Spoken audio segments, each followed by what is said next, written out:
हमारी पार्टी ने ये फैसला लिया कि शुरू से कहते थे फाउंडेशन स्टोन नई पार्लियामेंट बिल्डिंग का प्रधानमंत्री डाला, फिर उसके बाद वो नेशनल एम्बलम का इनॉग्रेशन किया। अब ये तीसरा मौका है कि वो इनॉग्रेट करना चाहते हैं। तो हमारा शुरू से बोलना ये है कि स्पीकर कस्टोडियन होता है लोकसभा का, और प्राइम मिनिस्टर जो है वो एग्जीक्यूटिव का हिस्सा है, स्पीकर लेजिस्लेचर का हिस्सा है, जुडिशरी सीजीआई है।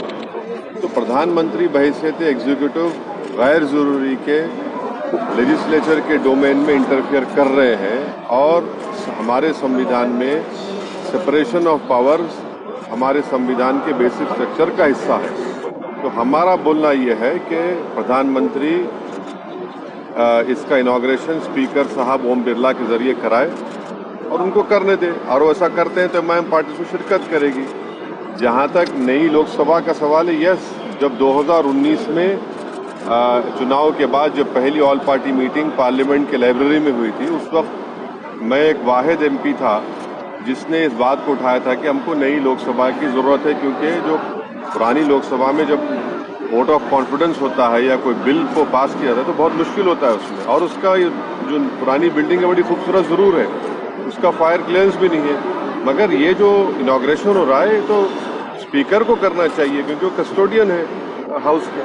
राजदंड को भी लेकर बातचीत की जा रही है। छोड़िए ना, ये सब चलते रहता है। रोज नागपुर में आपकी जनसभा है, क्या मायने निकाले जाए इसके लिए कि क्या चुनावी प्रचार के तौर पे देखा जाए?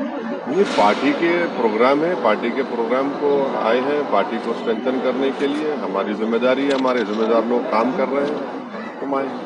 केसी राव की जो पार्टी है वो महाराष्ट्र में एक तरफ से आ रही है, क्या कहेंगे इसको 2024? लोकतंत्र है, जमहूरियत है, हर किसी को आकर अपनी अपनी पार्टी का काम करने की इजाजत है, तो उसमें किसी को क्या बोल सकते हैं, कोई भी आ सकता है। केरल में एमआईएम लोकसभा चुनाव में किसी के साथ गठबंधन करेगी क्या, या अकेले चुनाव लड़ने वाली है? अभी टाइम है ना, अभी तो टाइम है, जब आएगा टाइम बताएंगे आपको। सर, केरल के महाराष्ट्र में अभी ऐसे सिचुएशन है कि एमआईएम को कोई साथ में लेना नहीं चाहता। हाँ, कोई साथ नहीं लेना चाहता है। हाँ। कोई बात नहीं, अल्लाह हमारे साथ है, जनता हमारे साथ है। सर, उद्धव ठाकरे के साथ आपकी मुलाकात होने वाली थी। हाँ? उद्धव ठाकरे के साथ आपकी मुलाकात होने वाली थी। किससे? उद्धव ठाकरे के साथ आपकी मुलाकात होने वाली थी। आपके ख्वाब में आके बोले वो? नहीं, क्या बात करते हैं आप? अभी अभी प्लेन से मैं उतरा हूँ, आप आए क्या? अरे छोड़िए। केरल के मंदिरों में आरएसएस पे बैन लगाने की बातचीत की।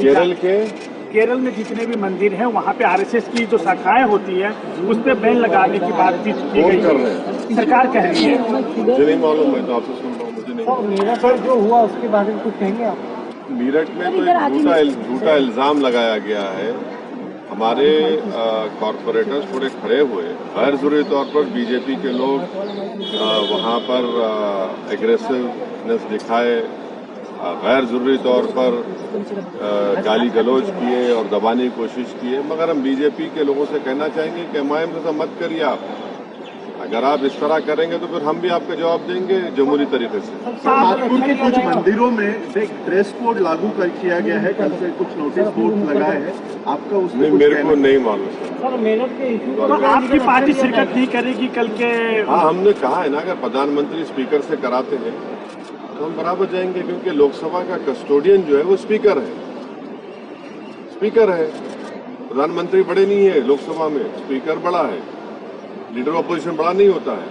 इसीलिए तो लोकसभा का सेक्रेटेरिएट अलग है, लोकसभा का सेक्रेटेरिएट अलग है, लोकसभा अलग ही है, वो लेजिस्लेचर का हिस्सा है। Theory of separation of powers में एग्जीक्यूटिव अलग है, इंडिपेंडेंट है, जुडिशरी इंडिपेंडेंट है, एग्जीक्यूटिव और लेजिस्लेचर अलग है। ये प्रधानमंत्री सब में चले आ रहे हैं, वो जाए, उनका नाम तो आ गया ना फाउंडेशन फ्लैग पे, स्पीकर को कराए, ओम बिरला से कराए, क्या होगा? आसमान तो नहीं गिरने वाला है ना, आसमान तो नहीं गिरेगा।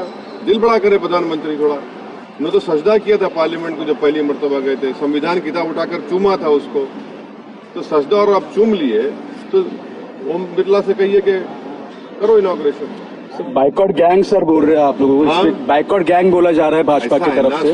शाम में 6 बजे और रात में 9 बजे ये सो कॉल्ड नेशनलिस्ट बैठते हैं टीवी के ऊपर, ये 6 PM 9 PM नेशनलिस्ट है, ये मैं शुरू से कह रहा हूँ लोगों को, उनका काम है। सर केजरीवाल जी ने आपके पार्टी को अप्रोच किया है सर दिल्ली? नहीं, हमारा तो राज्यसभा में तो है ही नहीं है। और अरविंद केजरीवाल को उनकी पार्टी को जवाब देना चाहिए कि जब 370 हटाया गया था, जिसको मैंने पार्लियामेंट में खड़े होकर उसका अपोज किया था और उस पर कॉन्स्टिट्यूशनल ब्रीच कहा था, वो क्यों सपोर्ट किए 370 हटाने का? आज रो रहे हैं। जब उनको ख्याल नहीं आया था कि किस तरह से एक स्टेट को यूनियन टेरिटरी बना दिया गया था।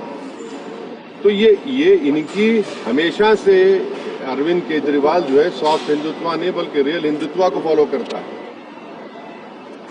और बीजेपी से बड़ा अपने आप को हिंदुत्व का लीडर बनाने का। अब देखिए क्या हो रहा है, अब लड़ते रहिए। अब तो ऑर्डिनेंस जो सरकार ने इशू किया है वो अनएथिकल है, मगर लीगली उनको राइट है ऑर्डिनेंस इशू करने का।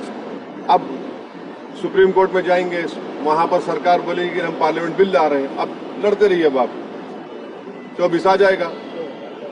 तो ये तो इनको सोचना चाहिए था कि उन्हें 370 का क्यों साथ दिया सरकार का। लव जिहाद कानून की जरूरत आपको लगती है क्या? है लव जिहाद जैसे कायदे करना चाहिए ऐसे आपको लगता है क्या? जरूरत है इसकी? देखिए, भारत के संविधान में जो 18 साल और 21 साल का जो हो जाता है तो उनको शादी करने का राइट है। तो ये जैसा एक कहावत है कि जब मियाँ बीवी राजी तो क्या करेगा खाजी। ये कौन होते हैं लव जिहाद के कानून पे बनाने वाले? कैसे बनाएंगे आप, कैसे प्रूफ करेंगे? आप होते कौन है? आप लव जिहाद के नाम पर जो महाराष्ट्र में आंदोलन चला वो पूरा आरएसएस और बीजेपी बैक था, उससे नफरत पैदा करने की कोशिश की गई और इसीलिए सुप्रीम कोर्ट में वो गया मामला। सुप्रीम कोर्ट ने कहा कि जिन जिन नेताओं ने उस सभा में उन सभाओं में बकवास भाषण किए, हेट स्पीच, केस बुक किया, FIR होना चाहिए, अरेस्ट होना चाहिए वो लोग। अब लगे क्या लव जिहाद का बात कर रहे हैं? नौकरी की बात क्यों नहीं करते? आप रोजगार की बात करिए, किसान मर रहा है उसकी बात करिए, अब उस पर बात नहीं करेंगे। और पूरा ये बीजेपी बैक प्रोग्राम था महाराष्ट्र में, जितने सभाएं हुई है पूरा गवर्नमेंट बैक था, RSS बैक था प्रोग्राम, और उसमें एक ही मकसद था कि एक समुदाय मुस्लिम समुदाय के खिलाफ नफरत को भड़काया जाए। तो क्या RSS नफरत फैला रहा है? क्या फूल बरसा रहे हैं? फूल बरसा रहे हैं। उनका जो ओथ होता है वो ओथ क्या है बताइए? आप पढ़े होंगे ना, आप तो नागपुर के हैं, हमसे ज़्यादा पढ़े होंगे।